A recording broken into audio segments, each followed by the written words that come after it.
The Social Security Administration has an official name for people who claim benefits before full retirement age. They call them reduced benefit recipients. Not early claimants, not people who want their money back sooner. Reduced. Like you committed a financial infraction for showing up to collect what you spent 40 years earning. Meanwhile, people who hold out until 70 are called maximum benefit recipients. Two categories, named deliberately. And if you think that language doesn't shape how 50 million Americans make retirement decisions, you haven't thought hard enough about how framing moves money. Here's what that framing is protecting. The break-even calculation. Most calculators say 82, but if you invest those early Social Security checks at a conservative 5% annual return, that's below the historical average of a basic S&P 500 index fund. Your real break-even against waiting until 70 pushes past 85. The median American male life expectancy right now is 76.1. You are running an optimization that statistically requires you to outlive 85 to actually win. And the average man in this country doesn't clear 77. So when someone tells you the math says wait, they're right. The math does say wait. The math is also running on assumptions built by people whose institutional job is to protect the long-term solvency of the Social Security Trust Fund, not your retirement, not your family's financial future, the fund's actuarial balance. Once you understand whose model you're using, everything about this conversation changes. I'm going to walk you through 4 reasons to take Social Security early, and none of them are the ones you've read on any financial planning website. By the end of this, the way you frame this decision will be permanently different. Not because I'm handing you a clever loophole, but because I'm going to show you the actual optimization problem, the one that almost nobody in the financial advice industry is currently solving on your behalf. Real quick, I built a free early retirement calculator because most online ones are mathematically wrong. They use life expectancy tables from a different decade and investment return assumptions from an interest rate environment that no longer exists. It uses BlackRock and Vanguard portfolio logic to expose the actual weak points in your retirement plan, and I only ask for your email to send the report, so I don't store any of your financial data. Link in the description. Now, before the 4 reasons, I need to establish what Social Security structurally is, not the marketing version, the real version. Social Security is a lottery ticket with an unknown expiration date. If you cash the ticket at 62, it pays roughly $1,400 a month. Hold it until 70, and it pays roughly $2,400 to $2,500 a month. That spread is real. The conventional advice says, hold the ticket, be patient, wait for the bigger payout. But here's what's buried in paragraph 7 of every Wait Until 70 article you've ever read. While you hold your ticket, you're still paying your bills with real money from real investment accounts. You are burning your pile to preserve the government's pile. That is not patience. That is a trade. And every trade must be evaluated on both sides. The phrase I want you to carry out of this video: cash your ticket when your ticket is useful. I will return to this multiple times. It's not a slogan. It is the entire framework. In a few minutes, I'm going to show you something about how financial advisors are compensated that will make this whole conversation look completely different. But first, and I think this is genuinely the most underrated insight in all of retirement planning, let me show you the 3 phases of retirement spending. Once you see the 3 phases clearly, the maximize the check strategy starts to look like it was designed for a retirement you're not going to have. Gerontologists, the researchers who actually study aging for a living, have a framework for how retirees spend money over time. They call it go-go, slow-go, and no-go years. Go-go years. You're somewhere in your early 60s to mid-70s. You're healthy, mobile, doing the things you spent 40 years promising yourself. International trips, ski weekends, the golf membership you always told yourself was too expensive, Disney with the grandkids twice a year. Every dollar in the go-go years converts to experience at the highest possible rate of your entire retirement arc. Slow-go years arrive naturally in your late 70s. Energy drops, and then there are the no-go. And then there are the no-go years. Healthcare costs dominate. Mobility has slowed. The bucket list is closed. Here's the arithmetic nobody puts on a retirement planning slide. An extra $700 a month in Social Security is a real number, but your capacity to convert that number into something meaningful to your actual life is at its lowest point in the entire retirement arc. It's like getting a gift card to a restaurant you can no longer drive to. David Blanchett, who ran retirement research at Morningstar before moving to PGIM, published data on actual retiree spending patterns. Not modeled projections, actual household expenditure data from real retirees. His finding? Real retirement spending, adjusted for inflation, declines by approximately 1 to 2% per year as people age, not because they become disciplined with money, because they become older. Biology reduces appetite for expensive experiences, and no Social Security check, regardless of size, reverses that direction. The wait until 70 strategy hands you the maximum check right at the tail end of your go-go years, if your health cooperates, and then optimizes your income stream for the phase of retirement when dollars buy the least amount of life. That is not a neutral observation. That is the central design flaw in the standard advice. There was a man I'll call Harold. Harold was a CPA, which meant he handled numbers the way most people handle breathing, constantly and with total confidence in their authority.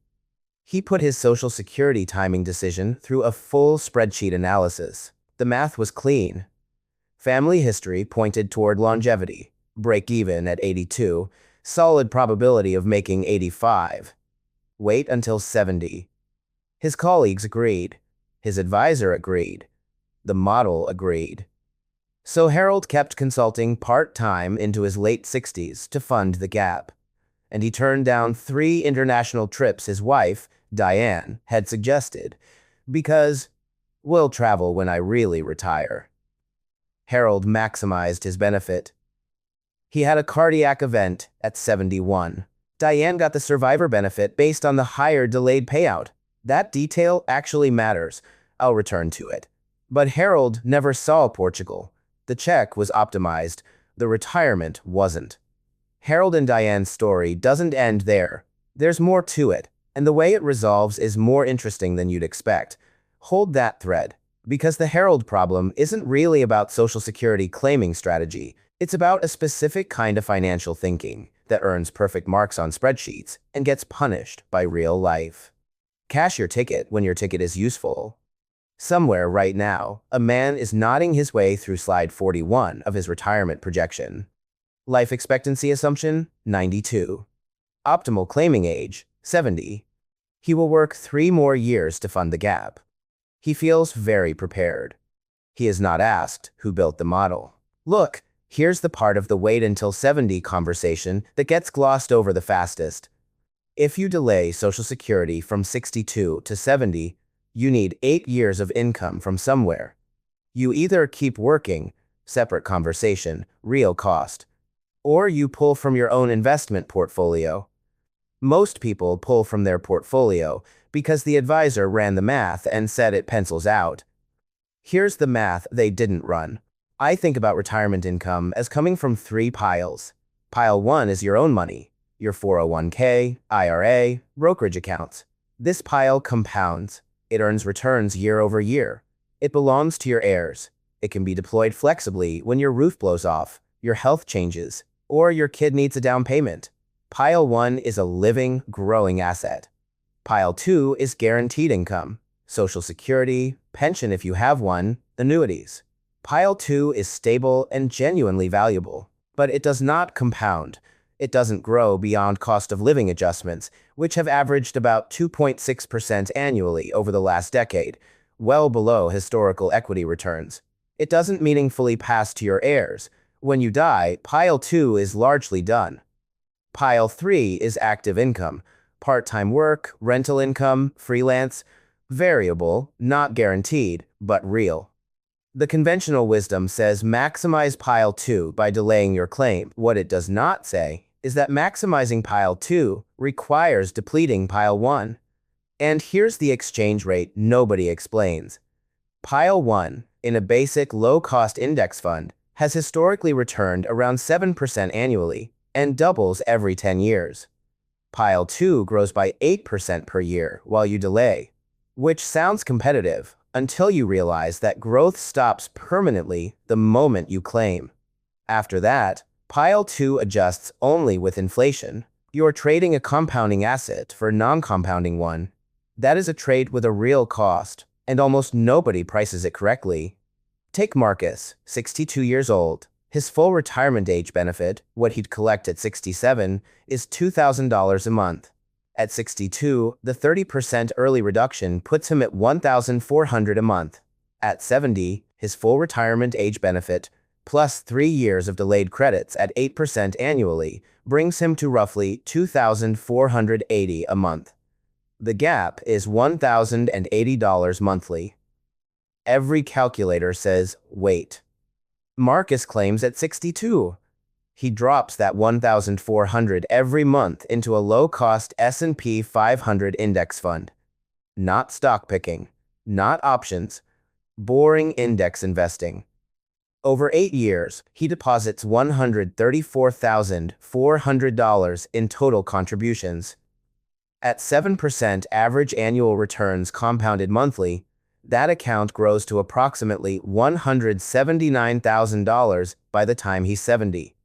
Marcus now has his monthly Social Security check, yes, smaller than the alternative, and an investment account worth $179,000 that continues compounding for the rest of his life, can be passed to his heirs, and provides the kind of financial flexibility that Pile 2 can never provide under any scenario. The person who waited has the bigger monthly check. Marcus has a bigger portfolio and a better decade behind him. By the way, hit subscribe if you like this content. Otherwise, the YouTube algorithm may genuinely never show you my videos again. I know how that sounds. The algorithm actually works that way. I would rather explain the mechanism than pretend I don't know what I'm doing. Now, the advisor incentive structure. And I want to be precise here because I'm not making a conspiracy argument. I find this more amusing than outrageous. It is a system doing exactly what incentive systems do when you design them around a particular reward. But you need to see it clearly before you take advice from inside it. The majority of financial advisors in America are compensated on an assets under management model, roughly 1% annually on the portfolio they manage for you. Your 401k, IRA, brokerage accounts, every dollar under their management earns them a recurring fee year after year. Your Social Security check is managed by nobody. It isn't in their custody. It doesn't appear anywhere in their fee calculation. Economically, your Social Security income does not exist to your advisor. So when you sit across the desk and ask whether you should drain your investment portfolio for 8 years to fund a Social Security delay, understand the gravitational pull in that room. One of those answers depletes the assets they earn 1% on annually. An advisor managing $400,000 of your money earns $4,000 a year from you. You drain $150,000 of that portfolio over 8 years to fund your delay strategy. Now they manage $250,000 and earn $2,500 a year from you. You just delivered your advisor a $1,500 annual pay cut by maximizing your retirement benefit. I'm not saying advisors are dishonest. I'm saying the incentive structure is real. It exists, and the analysis they run for you happens inside a mind that also does that other calculation automatically. That is not a character flaw. That is human cognition responding to incentives.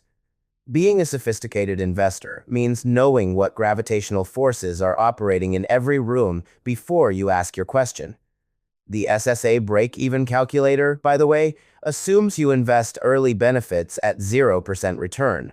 It was built by the organization that benefits when you wait longer. It recommends waiting. I genuinely find the elegance of that remarkable. Here's the thing. You think the problem is picking the wrong claiming age. The actual problem is running the optimization with inputs assembled by parties whose interests only partially overlap with yours. When you correct those inputs, realistic investment return on early benefits, explicit modeling of pile 1 depletion, honest mapping of your actual go-go years. The decision looks completely different for most people. Now, the last reason to take Social Security early is the one that gets dismissed the fastest in financial planning circles because it sounds soft and unmeasurable. It's also the reason I've seen move people most in real conversations about retirement. And after 10 plus years running a business, surrounded by accountants and fiscal lawyers who taught me how money actually moves, the one thing I'm most certain of is this. Most financial mistakes aren't math problems. They're brain problems. People don't understand how their own decision-making works, and that's where the real cost lives. Call it the permission problem. I know someone, details deliberately vague, who was financially ready to retire at 62 by every objective measure. Paid off house, no debt, a portfolio that would have comfortably supported her spending indefinitely. And yet, every conversation came back to the same place. What if it's not enough? What if something unexpected goes wrong? The numbers weren't the issue. The psychological clearance to stop working was the issue. Her financial planner eventually suggested turning on Social Security early, not because she needed the income, but because adding a guaranteed monthly stream would reduce her portfolio withdrawal rate and improve the long-term mathematical durability of her plan. A technically sound suggestion. She was skeptical. She'd planned to wait. She tried it. What happened she described as completely unexpected. A monthly deposit from Social Security landing in her checking account felt fundamentally different from drawing down her own savings. It felt like external confirmation, like the system she'd paid into for 4 decades was officially signaling, "You're done. You're cleared. The door is open." She retired 2 weeks after the first check arrived. In the first 12 months, she traveled to 4 countries she'd been postponing for years. Not because she suddenly had more money. Technically, her monthly benefit was smaller than it would have been by waiting, because the monthly confirmation that retirement was real changed her psychological relationship to spending what she already had. The psychology of money is strange and consistently underestimated. Any retirement plan that ignores the psychology of the person who has to actually execute it is incomplete by design. A plan you cannot emotionally execute is not a plan, it's a document. Which brings me back to Harold and Diane. After Harold passed, Diane, who had always deferred to Harold's financial judgment because Harold was the CPA and Harold ran the numbers, started asking questions she'd never asked before. She brought in a second advisor, ran the numbers under different assumptions, and found something striking. If Harold had claimed at 64 instead of 70, left their liquid savings largely intact during those years, and invested even a portion of the early Social Security benefits at a conservative return, their household net worth at Harold's death would have been roughly comparable. Not identical, comparable. The winning delay strategy didn't win by nearly as much as the original model implied. The cost Harold actually paid was his go-go years, the trips he didn't take, the mornings he drove to an office instead of an airport. Those aren't recoverable. No retirement projection has a column for them. She said, he spent so much energy getting the plan right that he forgot to live inside it. Cash your ticket when your ticket is useful. Before you go make any moves, a few real guardrails. Not generic ones, the specific landmines that blindside people. Healthcare. If you claim before 65 and you're leaving employer-provided coverage, you have a gap before Medicare kicks in. ACA. Marketplace plans in your early 60s can run $500 to over $1,000 a month, depending on your state, your income, and your health situation.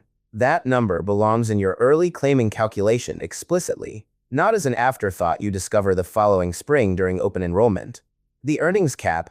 If you claim before full retirement age, 67 for most people right now, and you're still working, there is an annual income limit. In 2026, roughly $24,000. Earn above that, and the SSA withholds $1 for every $2 you're over the cap. The withheld money does not come back as a lump sum. At full retirement age, your monthly benefit rate gets adjusted upward to account for the withheld months. The rate goes up, yes. The actual dollars already taken are gone. That distinction is subtle. The language around it sounds like a refund, and it costs people real money when they misunderstand it going in. Survivor benefit considerations. If you're the higher earner in your household and your spouse relies significantly on your Social Security record, currently or after you're gone, delaying your claim may genuinely serve your household, even if it doesn't serve you individually. That is a legitimate reason to wait, not, I want the bigger check. Your spouse's long-term financial security after you're no longer around. Know which problem you're actually solving before you make the call, because those are different goals with different answers. 3 takeaways. Specific to this decision only, not the generic advice you'd get from a listicle. 1. Run your personal break-even math at a realistic investment return on the early checks. 5% as your conservative floor, 7% as a historically defensible assumption. At 5%, your break-even against waiting until 70 likely falls past 85 for most benefit amounts. That single number changes the entire decision framework for anyone with the capacity to invest those early checks, rather than spend them immediately. The SSA's official calculator won't give you this number. You have to build it yourself. 2. Model Pile 1 explicitly under both scenarios. What does your investment portfolio look like at 70? If you deplete it to fund the delay, versus if you leave it intact and invest the early Social Security benefits alongside it. Get both numbers in front of you at the same time. Your advisor's compensation structure does not create an incentive for them to produce this particular comparison unprompted. Run it yourself, or ask for it specifically. 3. Map your go-go years honestly, and ask what you can realistically convert to life during them. Not how much money you'll theoretically have. How much your health, energy, and mobility will actually allow you to deploy meaningfully during the years that feel most like retirement. If your go-go window runs from 62 to roughly 75, you have 13 years of peak retirement utility available. The question is not, will I have more money at 80? The question is, what can I actually do with what I have during the years that count most? Answer that one first. Lazy investing built more fortune than crypto means. And cashing your ticket at the right moment, when you're mobile, healthy, and the money can actually do something with your life, beats holding out for a maximum payout that arrives precisely when your capacity to use it has declined. The SSA actuaries ran the population-level math correctly. They built the system to be roughly neutral in aggregate across all claimants, which means for every person who waits, beats the break-even, and wins the longevity bet, someone else is waiting right now, depleting their pile 1, and won't make it to 82. The house does not lose on Social Security.